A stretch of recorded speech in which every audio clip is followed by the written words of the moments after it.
আসসালামু আলাইকুম, কেমন আছেন সবাই? আশা করি সবাই ভালো আছেন। তো আজকে চলে আসছি বৃষ্টি, বাইরে কিন্তু অনেক বৃষ্টি হয়েছে। তো আজকে চলে আসছি আপনাদের মাঝে একটা ভিডিও আপডেট দেওয়ার জন্য। সেটা হচ্ছে যে আমাকে ইতিমধ্যে মানে মাঝে মধ্যে দেখা যায় কমেন্টের মধ্যে শুনি যে আপু আপনি আপনার শ্বশুর বাড়িতে সেই গরুর খামারের কি অবস্থা, বা আপনার হাজবেন্ড কি করেন, এটা নিয়ে আসলে কথা। এখন আসলে এটা নিয়ে আসলে বলার তেমন কিছু নাই।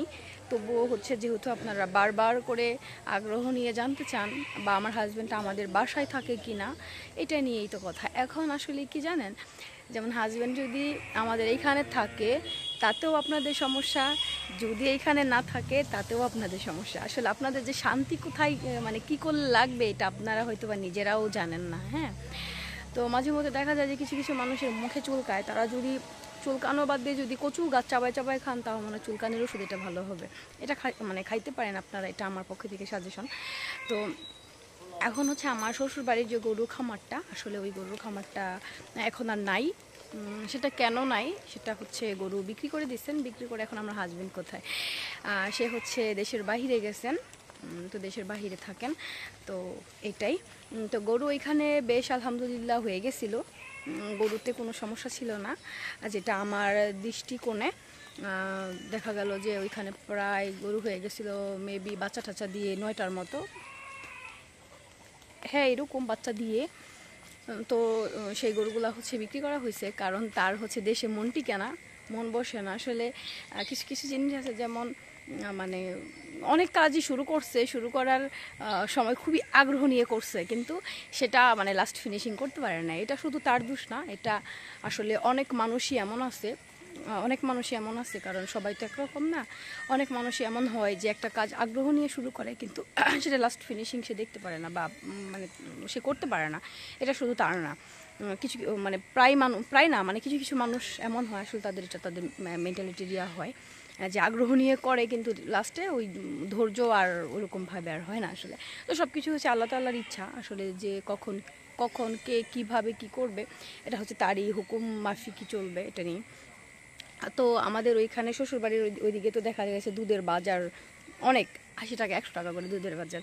হ্যাঁ, তো দেখা গেছে যে আমি বলছিলাম আমার আসলে দেশের বাহির বললেন এটা পছন্দ না, কারণ হচ্ছে একটা মানুষ পছন্দ না, কারণ আছে, কারণ একটা মানুষ দেশেই যদি আমি ভালো কিছু করতে পারি, কেন আমার বিদেশ যেতে হবে বলেন? এটা তো দরকার নাই, তাই না? কারণ দেশেই চাইলে সে ভালো করতে পারতো, কারণ গরুর দুধ দহন করতে পারতো, গরু সম্পর্কে বুঝতো। তার তো দেখা গেছে যে গাভী ভালো জাত কিনে দেওয়া, বাহি করে দেওয়া, সেটা তো আমি আমাদের দিক থেকেই দিছি, আমাদের এলাকার থেকেই প্রায় গরুই হচ্ছে আমাদের এই দিক থেকে। কারণ গাজীপুরের থেকে নাকি আমাদের দিকের নাকি একটু গরুর দাম কম, মাঝে মধ্যে কম পাওয়া যায়, হঠাৎ করে হুটহাট এরকম। তো কিনছি, পাঠাইছি, দুধের দাম বেশি, কিন্তু সে মনে নিল যে খামার সে এক প্রকার করবে না, বা আমাকেও বলছে যে আমার খামারও করা চলবে না, কিন্তু আমি তো আসলে আমারটা টিকিয়ে গেছি। কারণ আমারটার পিছনে সর্বোচ্চ অবদান হচ্ছে আমার বাবা মায়ের। এটা আমি সব সময় বলে যাব, কারণ আমার বাবা মা অনেক কষ্ট করছেন এই খামারটাকে টিকে রাখার জন্য, বা এই খামারে সর্বোচ্চ পরিশ্রম করতেছি। এটা হচ্ছে তখন এটা বললে শোভা পাইতো যখন কিনা আমার বিয়ের পরের থেকে আমি খামারটা শুরু করতাম, তাইলেই আমার হাজব্যান্ডের অবদান থাকতো, বা তখন আমি এটা একটা ছিল। আর আমি হচ্ছে এটা আমি যেটা মনে করি, কারণ হচ্ছে এখানে অনেক মানুষের কর্মসংস্থানের ব্যবস্থা হবে। আমার ছোটোবেলার থেকে বুঝ হওয়ার পর থেকে, ছোটোবেলা না বুঝ হওয়ার পর থেকে আমি যখন বুঝতাম, তখন আমি বলতাম যে আমার খামার একদিন খামার না, আমার একটা প্রতিষ্ঠান থাকবে, সেই প্রতিষ্ঠানে অনেক মানুষ কাজ করবে, তাদেরকে নিয়ে আমরা কাজ করব। দেখা গেল যে সেখানে তাদের কর্মসংস্থানের ব্যবস্থা হবে। আমি গর্ব করে বলবো, এই জিনিসটা আমার ছোট বুঝার পর থেকে যে একটা চিন্তা ধারণা, ধ্যান ধারণা নিজে কিছু করার, এটা নিয়ে। তো দেখা গেছে যে যখন আমি এটা শুরু করছি, যেমন আজকেও 2 বেলা করে আপনার হচ্ছে 7 জন, প্রায় 8-9 জন করে মানুষ কাজ করে এখানে আমাদের খামারে, 8-9 জন করে। কারণ ঘাসের জন্য 3 জন 4 জন করে 2 বেলা করে। আবার হচ্ছে আমার খামারে তো রেগুলার তো 1 জন করে আসেই, পার্মানেন্ট আসেই। আবার আরেকজন নিয়ে আবার চিন্তা ভাবনা করতেছি হ্যাঁ, তারপরে হচ্ছে এই যে যেমন আমার ভাগ্নিরা কাজ করতেছে, তো সবাই মিলে হচ্ছে আমরা কাজ করতেছি, সবাই মিলেই হচ্ছে আমরা এখানে জড়িত। এখান থেকে আমাদের রিজিকের ব্যবস্থা হচ্ছে, তাদের রিজিকের ব্যবস্থা হচ্ছে, তার ফ্যামিলি ভালোভাবে চলতেছে।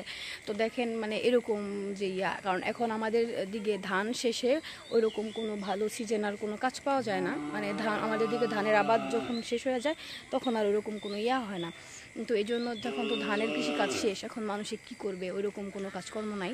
তো এই জন্য আমার যে এখানে যে প্রতিদিন যে তারা কাজ করতেছে, সবাই তো গ্রামে আর কৃষক না, সবাই আর কাজ করে না, কিন্তু যারা কাজ করতেছে তাদের তো আর বসে থাকা লাগতেছে না, তাই না? কারণ বর্তমান দেশের যে পরিস্থিতি এইটাই। তো এই জন্য আমি আসলে আমাদের শ্বশুরবাড়ির গরুর খামারটা এখন আর নাই, কারণ গরুগুলো যে বললাম আমি বিক্রি করে দিছে। কিন্তু আমার সুভাতে এটা আমার ভালো লাগে নাই এটা, কারণ আমাদের এখানে প্রতিদিন মানে এমন সিস্টেম হয়ে গেছিলো আস্তে আস্তে, মানে গাজীপুরে 80 টাকা 100 টাকা করে দুধ প্রতিদিন, সেইখান থেকে আপনার 4-5 হাজার টাকার করে দুধ আসতো। এমন একটা সময় মানে হয়ে যেত 3,000 টাকা করে বা বেশি তো পাইছেই সে, হ্যাঁ আরও বেশি করে আসতো, কিন্তু তার তো খরচ ওরকম হবার কথা না, কারণ তার বাসার সাথে ঘাস লাগানো। আমি তাকে বলছিলাম যে ওইখানে আরেকজন রাখাল নেওয়া হোক, মানে সেখানে ওই যে শুধু ঘাস ঠাস কেটে বা গরু দুধ দোহন করবে, আবার লোকও ছিল দুধ দোহন করে দিত এই করে। তো মানে এমনই আসলে ওই যে ভালো লাগে নাই বা থাকে নাই, ভাগ্যে যেটা নাই ওইটা বলে তো আর আসলে লাভ নাই, এইটাই। কিন্তু অনেক মানুষেরও যদি লস হয়, আমি মনে করি যে তার লস নাই, শুধু তার না, গাজীপুরে যারা যারা আছেন তাদের লস নাই, কারণ আশেপাশে দুধের বাজারটা অনেক ভালো। আমাদের দিকে তো দেখা যায় যে আজকেও মনে হয় আমরা 50 টাকা মনে হয় বিক্রি করছি দুধ, এত ভালো ঘনত্ব এত।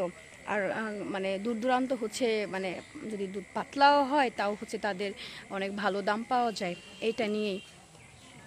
তো এটাই তো বললাম আর কি, সে হচ্ছে দেশের বাহিরে থাকেন, এটা নিয়েই একজন অনেক দিন আগে ভাবছি এটা নিয়ে বলার কি আসলে ওরকম কিছু নাই, আমি কিছু পাই না বলার। তো যেহেতু করলো মনে হইলো হঠাৎ করে যে দেখি, আবার আরেকজন বলছে আপু আপনার হাজবেন্ড কি এখানে থাকে? আসলে এখানে থাকলেও যে বললাম, এখানে থাকলেও আপনাদের সমস্যা, তারপরে হচ্ছে ওই বাসাতে থাকলেও আপনাদের সমস্যা, এটা নিয়ে তো আসলে তো আপনাদের সমস্যাতে আসলে ভাই দু একজনের সমস্যাতে তো আর চলা যাবে না, জীবনটা যেভাবে সেভাবেই তো উপভোগ করতে হবে এটা নিয়ে। কারণ হচ্ছে মানুষের কথার মধ্যে তো আর আসলে জীবন চলে না, কারণ জীবন নিজস্ব একটা গতি আছে, সে গতি মাফিকই চলবে।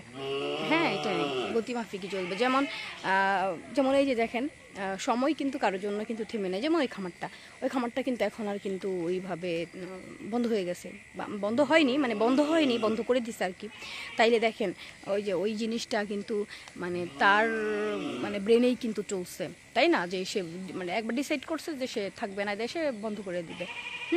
বা থাকতো যদি সেখানে আমি সময় দিতে পারতাম। এখন আমার তো আসলে ওইভাবে সময় দেওয়া কখনোই সম্ভব না যে আমি আমার খামার বন্ধ করে দিয়ে আমি ওইখানে গিয়ে করবো। কিন্তু না, আমি ওই যে সাপোর্ট ছিলাম বা সাপোর্টিং ছিলাম যে গরু কিনে দেওয়া বা যেটা না সেটা না, কোনো রোগবালাই বা যে কোনো জিনিসের জন্য করা, কিন্তু ওইভাবে আসলে হয় না। আসলে কি যে যাই হোক এটা নিয়ে, কিন্তু গরুর খামারটা আমার খুবই শখের। আর ওই যে আরেকটা কথা, এখানে হচ্ছে আরেকটা জিনিস শেখার আছে যে চাইলেই হচ্ছে মানে আমরা ইচ্ছে করলেই হচ্ছে সব কিছু মানে পারি না, বা জোর করে কোনো জিনিস হয় না। যেমন আমি আমার খামারটা যে করি, এখানে কিন্তু কোনো জোর জবস্তি নাই, আমি আমার মনের আনন্দ মনের আনন্দ দিয়ে প্রফুল্লতার মাধ্যমে এই কাজগুলো করি। কিন্তু ওই মানে অনেকেই আছে যে সে গাড়ি চালাইতে পছন্দ করে, তাকে কিনে দিয়েছি গরু। সে ছাগল পালতে পছন্দ করে, ছাগল সে পালতে পারে, তাকে কিনে দেওয়া হয়েছে ঘোড়া, তাহলে কি হবে? একজন আছে ঘোড়া পালতে পছন্দ করে, তাকে কিনে দিয়েছেন মহিষ, তাহলে কি হবে? হবে না। বিষয়টা হচ্ছে এমনই, কারণ এক একজনে এক একটা জিনিস করতে সে পছন্দ করে, করতে সে ভালোবাসে, সেই জিনিসগুলাই যদি তাদেরকে দেওয়া হয় তারা খুব স্বাচ্ছন্দ্যবোধভাবে করতে পারে, এইটাই। তো আমি মনে করি যে এটা হচ্ছে মানুষের যে যেটা করতে পারে, হয়তো বা সেই জিনিসটা তার ভালো লাগে, কিন্তু তা ছোটোবেলার থেকে তাদের করা হয় নাই, তারা করে নাই, ওটার প্রতি হয়তো বা অত ভালোবাসা শ্রদ্ধা বোধ নাই, এটাই। যেমন আমরা গরু পালি, আমার বড় দুলাভাই আছে, আমরা সবাই গরু পালি, গরুকে অনেক সম্মান দিয়ে পালি, সেও অনেক ভালোবাসে গরুকে, সমস্যা নাই। কিন্তু রাগ উঠলে মানে তার গরুর গোষ্ঠীর খবর নিয়ে দিবে, গোষ্ঠীর খবর নিয়ে দিবে, বাইরে বাইরে, মানে এমন অবস্থা করবে। আসলে এমন মানুষের দ্বারাই গরু না, কারণ গরু হচ্ছে বরদোয়া দিতে জানে, গরু হচ্ছে ভালোবাসা বুঝে, এটাই। কিন্তু সে আমার দুলাভাই গরুকে অনেক খাওয়ায়, কিন্তু গরুর ওই যে রাগ উঠলে রাগ কন্ট্রোল করে যে একটা করবে, ধরে রাখে লেজ দিয়ে বাড়ি দিচ্ছে, মানে তার অনেক খারাপ লাগছে, অনেক লাগে গেছে। ওই সময় যে গরুকে ইচ্ছা মতো পিটাইলে কি ওইটা উঠে আসবে বললেন? আসবে না। গরু হচ্ছে বাচ্চাদের মতো, গরুকে যদি চোখের ধমকে মুখের কথায় যদি গরু ভয় না পায়, সে গরুকে মাইরে ফেললেও কোনো কাজ হবে না। যেমন এর আগে একবার যে আমি আমাদের এদিক থেকে যে লাল গাভিটা কিনে দিয়েছিলাম, ওইটা মানে গুতাই দিছে না কি জামা হয়েছে, বাইরায় কিন্তু শিং ভাঙা ফেলছিল, দেখছেন কিন্তু। এইটাই, হ্যাঁ এটাই তো। সবাই ভালো থাকেন। এটাই আসলে আমার হাজবেন্ড এখানে থাকে না, সে দেশের বাইরে থাকেন। আর হচ্ছে আমাদের ওই খামারের গরুগুলো আমরা বিক্রি করে দিছি, মানে আমরা বলতে আমি না, মানে আমার হাজবেন্ড বিক্রি করে দিছে, এটাই। তো এই ছিল আমাদের, আর কিছু আসলে ওরকমভাবে বলার নাই। তো সবাই ভালো থাকেন, যে যেটা করে আনন্দ পায় বা যেটা করে যে মানে সে তার কাজগুলোকে গুছাইতে পারবে, এটাই হয়তো বা সে ওই খামারের থেকে ভালো কিছু করতে পারবে, এই জন্য হচ্ছে সে টার্গেট নিয়েই সে বিক্রি করছে। কিন্তু নেক্সট আবার দিবে যখন কিনা দেখা গেছে যে মানে অনেক টাকা ইনকাম করে একটা সময়, অবসর যাকে বলে, সে সময়টা দিবে। হ্যাঁ, তো সেই সময় আপনাদেরকে আবার দেখাবো। তো সবাই ভালো থাকেন, সুস্থ থাকেন, দেখা হবে আবার নতুন কোনো ভিডিওতে। আজকে কিন্তু অনেক বৃষ্টি হয়েছে, এখন নাই, কিন্তু আকাশ মেঘলা, কিন্তু আমি ঘামতেছি, কারণ আমার জামাই আমাকে অনেক আদর করে। আমি শুনছি যে জামাই আদর করলে নাকি বউরা হচ্ছে মানে নাক ঘামে বা ফেস ঘামে আর কি। তো সবাই ভালো থাকেন, আল্লাহ হাফেজ।